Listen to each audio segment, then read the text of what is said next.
우리에게 주시는 하나님의 말씀은 예레미야 44장 24절에서 30절까지의 말씀입니다. 예레미야가 다시 모든 백성과 모든 여인에게 말하되 애굽 땅에서 사는 모든 유다 사람이여 여호와의 말씀을 들으라. 만군의 여호와 이스라엘의 하나님께서 이와 같이 말씀하시되 너희와 너희 아내들이 입으로 말하고 손으로 이루려 하여 이르기를 우리가 서원한 대로 반드시 이행하여 하늘의 여왕에게 분향하고 전제를 드리리라 하였은즉 너희 서원을 성취하며 너희 서원을 이행하라 하시느니라. 그러므로 애굽 땅에서 사는 모든 유다 사람이여 여호와의 말씀을 들으라. 여호와께서 말씀하시되 보라 내가 나의 큰 이름으로 맹세하였은즉 애굽 온 땅에 사는 유다 사람들의 입에서 다시는 내 이름을 부르며 주 여호와의 살아계심을 두고 맹세하노라 하는 자가 없으리라. 보라 내가 깨어 있어 그들에게 재난을 내리고 복을 내리지 아니하리니 애굽 땅에 있는 유다 모든 사람이 칼과 기근에 망하여 멸절되리라. 그런즉 칼을 피한 소수의 사람이 애굽 땅에서 나와 유다 땅으로 돌아오리니 애굽 땅에 들어가서 거기에 머물러 사는 유다의 모든 남은 자가 내 말과 그들의 말 가운데서 누구의 말이 진리인지 알리라. 여호와의 말씀이니라. 내가 이곳에서 너희를 벌할 표징이 이것이라. 내가 너희에게 재난을 내리리라 한 말이 반드시 이루어질 것을 그것으로 알게 하리라. 보라 내가 유다의 시드기야 왕을 그의 원수 곧 그의 생명을 찾는 바빌론의 느부갓네살 왕의 손에 넘긴 것 같이 애굽의 바로 호브라 왕을 그의 원수들 곧 그의 생명을 찾는 자들의 손에 넘겨주리라. 여호와께서 이와 같이 말씀하셨느니라. 아멘. 이 본문의 시작은 어떤 의미로서는 참 안타깝습니다. 여호와의 말씀을 들으라라고 하고 있기 때문입니다. 이 표현이 왜 안타까운가 하면은 44장에는 만군의 여호와 이스라엘의 하나님께서 이와 같이 말씀하시니라라는 말씀이 4번이나 등장을 하고 있습니다. 이와 연관되어 본문에는 2번이나 여호와의 말씀을 들으라라고 기록을 하고 있습니다. 그냥 하나님이 이렇게 말씀하셨다, 그렇게 하신다면은 우리로서는 예, 알겠습니다, 당연히 이러한 반응이 나와야 되는 것이 원칙 아닙니까? 그런데 24절도 그렇고 26절에도 모든 유다 사람들아 들으라 라고 기록을 하고 있다는 말입니다. 왜 이러한 표현이 있겠습니까? 너희들은 지금까지 너무 말씀에 순종하지 않았으니 제발 이번에는 여호와의 말씀을 들으라 라는 의미가 포함되어 있기 때문에 참 안타깝다는 그러한 말입니다. 뿐만이 아니라 24절에는 예레미야가 다시 모든 백성과 모든 여인에게 말했다고 기록을 하고 있습니다. 그렇지 않습니까? 하나님의 말씀은 다시 2번, 3번 들려주는 것은 참 좋은 일입니다만은, 그런데 본문에 다시 들려주는 것은 좀 다르다는 것입니다. 워낙 순종을 하지 않으니 재차 3차 강조를 하고 있는 모습이니 참 안타깝습니다. 그래서 본문의 시작이 참 안타깝게 시작을 한다는 말입니다. 2번 들으라고 하는데 그들에게 들려주시는 2가지의 하나님의 말씀이 뭐냐 하면은, 첫 번째는 너희들이 애굽에 살면서 이방신 우상 숭배를 그 땅에서도 하게 될 것이다, 이 말씀이었고, 2번째 말씀은 누구의 말이 진리의 말씀인지 알게 될 것이라는 그러한 내용입니다. 여러분은 하나님으로부터의 저주에는 어떤 것이 있다고 생각되십니까? 당연히 여러 가지가 있을 것입니다. 당사자에게 나쁜 일이 일어나는 것이 일반적으로 저주요 심판일 것입니다. 그러나 가장 큰 저주는 하나님께로부터의 내버려 두심이 아닐까요? 포기입니다. 그래 한번 해보라는 것입니다. 본문 말씀은요, 너희들이 그렇게 원하는 우상 숭배 좋다. 그래 한번 해봐라. 그런 말씀입니다. 이 말씀은 저는 그렇게 생각합니다. 하나님이 십계명을 주시면서 첫 번째의 계명이 우상 숭배이지 않습니까? 물론 십계명의 한 계명 한 계명 다 중요할 것입니다마는 첫 번째 계명이라는 것은 대표적인 의미가 있지 않습니까? 그러기에 첫 번째 이 우상 숭배의 계명을 어겼다는 것은 다 어겼다는 말씀과 똑같습니다. 사실 첫 번째 계명을 어긴 사람들이 두 번째를 어기지 않겠습니까?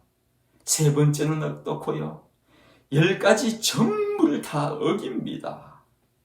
송두리째 다 어긴 백성들에게 우상 숭배해 보라는 말씀은 그래 너희들 맘대로 살아보라. 법 없이 살아보라는 그런 말일 것입니다. 백성들은요 신났겠죠. 그러나 이스라엘 백성들 그 이유로 어떻게 됩니까? 나라까지 빼앗기고 왕은 두 눈이 다 뽑히고 신하도 죽고 백성들은 집이 불타고 무너지고 토지는 다 빼앗기는 그러한 상황이 왔지 않습니까? 이 결과를 통하여 우리가 배울 수 있는 것은요, 우리가 가장 축복을 받으면서 살려면 계명 안에서 살 때가 가장 축복입니다. 계명 안에서 산다는 뜻은 무엇이겠습니까? 주 안에서 살 때란 말입니다.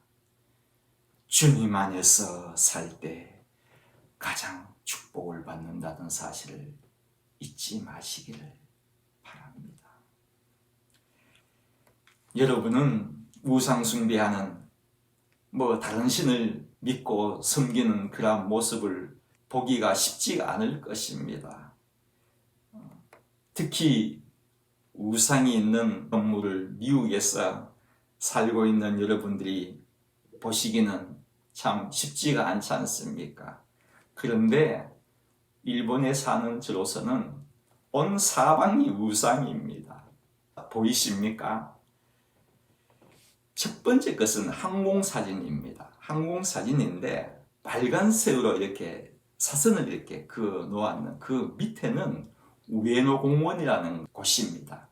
우에노 공원이라는 곳은 천황으로부터 사사받은 동경에 두 군데가 있습니다. 그 중에 한 공원이 우에노 공원입니다. 이 우에노 공원이고 그 사선 위에 보면은 노란 원이 있지 않습니까? 그 안에 있는 건물은 국립박물관입니다. 그리고 그 옆에 보면은 파란색의 사각 안에 보이십니까? 절 표시가 보이느냐고요. 한 동네에 절이 몇 개입니까? 제가 동경에서도 가장 유명한 공원, 국립박물관을 표시한 이유는 굉장히 좋은 장소이라는 말씀입니다. 이곳에 그런 절이 이렇게 많은 것입니다. 다음 영상을 한번 보십시오. 좀 더 쉽게 하기 위하여서 화면을 바꾸는 건데요. 보이십니까? 빼곡히 절 표시가 보이시죠? 절들입니다. 일본에는 일본 신들이 많이 있다는 이야기를 참 많이 들으실 것입니다. 동네 어디를 가도 쉽게 신을 모시는 진자를 볼 수가 있습니다. 진자는 등록된 수만 해도 전국에 8만 개입니다. 절까지 합치면은요 16만 개가 훨씬 넘습니다. 여러분 16만 개라는 것은 보통 숫자가 아닙니다. 엄청난 숫자라는 것이죠. 이렇게 우상이 많으니 참배하는 사람들도 당연히 많이 있겠죠. 우상과 우리 하나님의 차이 중 하나를 말하라면은 저는 그렇게 대답하겠습니다. 우상은요, 입이 있어도 말을 못하지만 우리 하나님은 입도 없으시지만은 말씀을 하시는 하나님이시다는 것입니다. 본문에서도 말씀을 하셨으니까 예레미야가 2번이나 들으라라고 강조했지 않습니까? 그런데 그들에게만입니까? 그들에게만 들으라고 하셨습니까? 이 성경 말씀을 통하여서도 우리에게도 지금 이 순간에도 말씀을 하시고 계시는 하나님이시지 않습니까?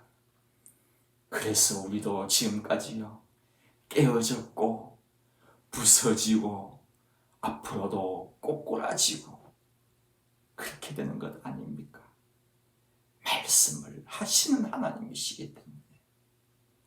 그렇다면 여러분도 지금 이 시간 하나님이 하시는 그 말씀에 들으라고 하시는 음성이 들리십니까? 하나님이 우상 숭배하지 말라고 하시는 이 말씀이 지금 들리시느냐고요? 하나님께서 성수주일하라고 하시는 이 말씀이 들리십니까? 우리 교회를 위하여 헌신하라는 이 말씀이 들리십니까? 11조를 온전히 하라고 하시는 이 말씀이 들리십니까? 이웃을 사랑하라고 하는 이 말씀이 들리십니까? 말씀대로 살라고 하시는 이 말씀이 저의 귀에는 들리는데 여러분들의 귀에는 왜 그렇게도 들리지 않으십니까? 들리십니까? 하나님의 말씀이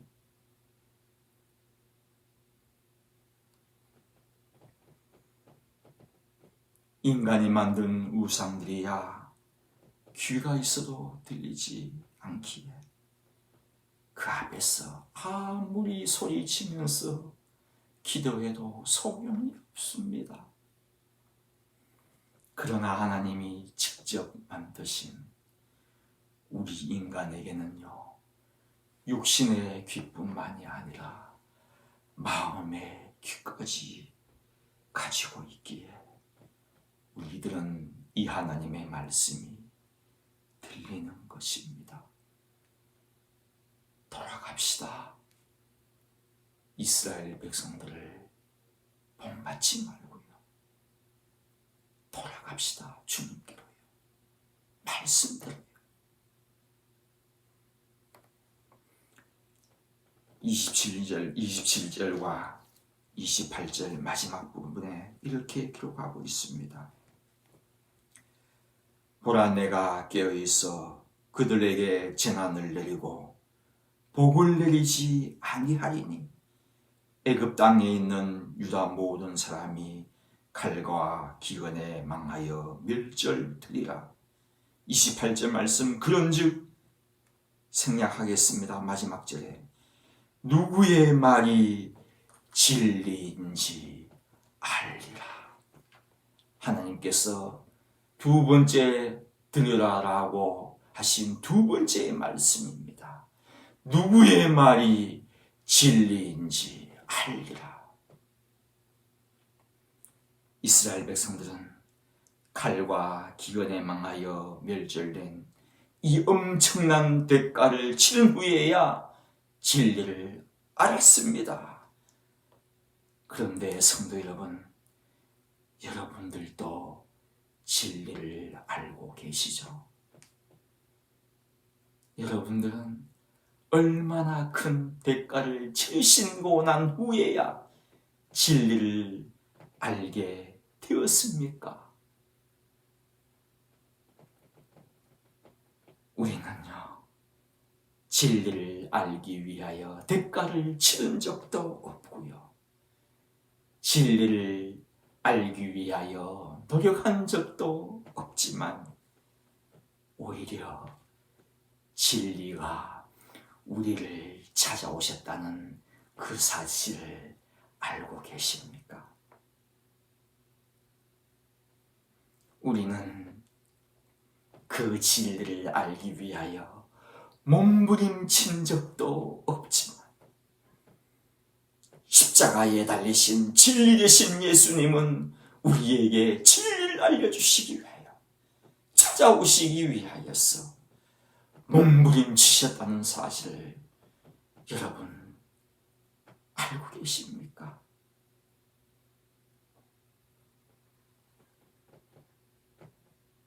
마지막 절에 이러한 말씀이 기록되어 있습니다. 보라, 내가 유다의 시드기야 왕을 그의 원수 곧 그의 생명을 찾는 바벨론의 느부갓네살 왕의 손에 넘긴 것 같이 애굽의 바로 호브라 왕을 그의 원수들 곧 그의 생명을 찾는 자들의 손에 넘겨주리라. 여호와께서 이와 같이 말씀하셨느니라.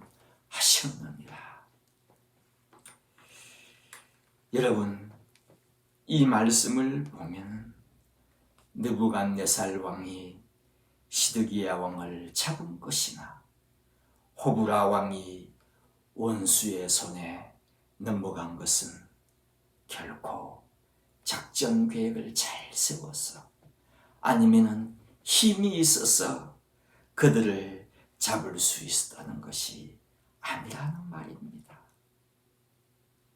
성경은 분명히 밝히고 있습니다. 하나님이 그렇게 하셨다고요. 하나님이 하신 일이라고요. 알고 보니요, 그들의 생 끝날 때까지 일생 전체를 하나님께서 주관하고 계셨다는 말씀입니다. 그렇습니다. 그렇다면 여러분이 지금 이 시간에 이곳에 나와서 기도할 수 있고 얼마나 감사합니까? 이렇게 미국 땅에서 여러분이 안전하게 살아올 수 있었던 것도, 또한 앞으로도 안전하게 살아갈 수 있는 것도 결코 여러분들의 지혜와 여러분들의 능력으로 그렇게 살아갈 수 있는 것이 아니라는 것입니다. 하나님이 한순간 놓치지 않고 지켜주시니 여러분들이 지금 이 자리에 있을 수 있다는 것을 고백하시는 분들이 되시기를 바랍니다. 내가 잘났어가 아니지 않습니까? 나의 지혜가 아니지 않습니까? 다음 주 만날 때까지 이 은혜에 감사하시는 여러분들 되시기를 주님의 이름으로 부탁드립니다.